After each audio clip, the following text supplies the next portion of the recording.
নমস্কাৰ বন্ধু-বান্ধৱীসকল, আজি আকৌ এটা নতুন ভিডিঅ' এটা আহিলোঁ। আজি আমাৰ সন্মুখৰ 4টা সোমবাৰ কমপ্লিট হ'ল আৰু এতিয়া সোমবাৰ শেষ হোৱাৰ কাৰণে এঠুকি প্ৰসাদ আগবঢ়ালোঁ আৰু অকণমান পুথি পঢ়িলোঁ। আইতাই পুথি পঢ়িলে। এতিয়া যিহেতু পুথি পঢ়া হ'ল সেইকাৰণে আইতাক বিদাকীটো দিব লগা হ'ল, সেইকাৰণে দিলোঁ। আইতাক বিদাকীটো দি দিলোঁ আৰু এতিয়া যিহেতু বিদাকী দিয়াৰ সময়ত এটা সেৱা ল'ব লাগে, সেইকাৰণে ল'ৰাক মাতি আছোঁ। ল'ৰা স্কুলৰ পৰা আহি তাই ড্ৰেছ চেঞ্জ কৰি আহিলে তাই সেৱা ল'বলৈ। এতিয়া আমি গোটেইকেইটাই সেৱা লওঁ আৰু এনেকৈ আপোনালোকে শাওণ মাহটো পালি লাষ্টৰ সোমবাৰৰ দিনাখন এনেকৈ পুথি পঢ়েনে নাই জনাব। কিছুমানে আকৌ মাহৰ শাওণ মাহটো একেবাৰে লাষ্টৰ দিনা পঢ়ে, কিন্তু মই ভাবিলোঁ আজি যিহেতু সোমবাৰে আমি যাওঁৱে মন্দিৰলৈ, সেইকাৰণে মন্দিৰতে গৈ আহিলোঁ। মন্দিৰৰ পৰা আহি তাৰপিছত আকৌ পুথি পঢ়িব আইতাকো মাতিলোঁ। এতিয়া পুথি পঢ়া হ'ল আৰু এতিয়া সেৱা ভাগি লৈ তাৰপিছত আকৌ প্ৰসাদ পানী দিয়া হ'ব আৰু এনেকৈ মাজে সময়ে ঘৰত পুথি পঢ়ি থাকিলে ঘৰবিলাকো অলপ ভাল লাগে আৰু ঘৰত ভাল লাগে কিবা এটা। সেইকাৰণে মই মাজে সময়ে যেতিয়া তেতিয়া পুথি পঢ়িয়ে থাকোঁ তেনেকৈ আইতা মাতি, আৰু আজিও সেনেকৈ পঢ়িলোঁ আৰু মনবিলাকো ভাল হয় মাজে সময়ে এনেকৈ পুথি পঢ়িলে, প্ৰসাদ পানী দিলে ঘৰখনত। সেইকাৰণে যিমান পাৰোঁ এনেকৈ কৰিবলৈ চেষ্টা কৰোঁ মাজে সময়ে, আৰু আপোনালোকেও কৰিব। মনত যিমান দুখ কষ্ট থাকিলেও এই পুথিখন পঢ়াৰ পিছত কিবা এটা ভাল লাগে আৰু সেইকাৰণে। আৰু তাৰপিছত পুথি পঢ়াৰ পিছত খোৱা লোৱাৰ আয়োজন। পটল ফ্ৰাই কৰা হৈছে, তাৰপিছত এইখিনি দালিখিনি ফ্ৰাই কৰি থোৱা হৈছে, কাৰণ খেচাৰী কম হ'লে আকৌ বনোৱা হ'ব সেইকাৰণে। এইফালে আমাৰ চব্জি হৈ গ'ল আৰু খেচাৰীও হ'বই আৰু ইফালে আমাৰ সেৱা লোৱাও হ'ল। আৰু এতিয়া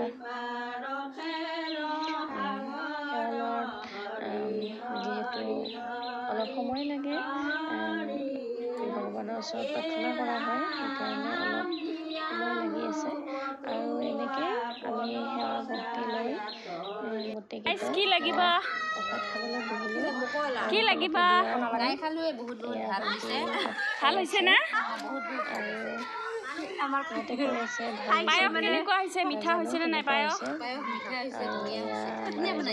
বনাইছে। বাইদেউজনী ক'ত গ'ল বা? পায়সখিনি ময়ে বনাইছোঁ। ধুনীয়া হৈছে। দুজনী মিলি বনাইছোঁ, কাৰণ মই বহুত কাম, তাকো অলপ সহায় কৰিব কৈছিলোঁ। তাই আধা বনালে, মই আধা বনালোঁ, তেনেকৈ বনালোঁ আৰু এইফালে খেচাৰীখিনি ৰান্ধনী বাইদেউ কৰি আনি আছে। কৰিছে। আৰু তাৰপিছত এইফালে দেউতা আৰু দেওৰ হয়, সিহঁতকো খাবলৈ দিয়া হ'ল। আৰু এনেকৈয়ে আজিৰ দিনটো গ'ল।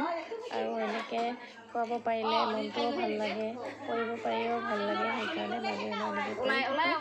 আৰু আমাৰ গোটেইখিনি পায়স শেষে হৈ আহিলে প্ৰায়। আৰু ইফালে খেচাৰী, চব্জি, ভাজি আৰু মোৰ ঘৰতে বনোৱা কঁঠাল আৰু আমৰ আচাৰ। আজি গোটেইখিনি আমৰ আচাৰ সকলোকে দিলোঁ, সকলোৱে খাই ভাল পালে। আৰু সকলোৰে খোৱাও হ'ল। আৰু বাবুই মজা পাইছে। চেণ্ডেল পাত লৈ ধুনীয়াকৈ খেলিবলৈ বস্তু বিচাৰি নাপালে আৰু মই তাক কৈ আছোঁ লেতেৰা বুলি, নাই কথাই নুশুনে। এনেকৈ তাই পুৰা খেলি আছে আৰু ইয়াতে দাদাহঁতে যে খেলি আছে তাই ধুনীয়াকৈ চাই আছে। আৰু এনেকৈ সৰু ল'ৰা ছোৱালীয়ে আহিলেও ভাল লাগে। আমি এতিয়া অলপ সময় পিছতে আমিও খাই ল'ম, কাৰণ ময়ো এই ভিডিঅ'টো ইমানেই ভাল লাগিলে লাইক কমেণ্ট শ্বেয়াৰ কৰি দিবা।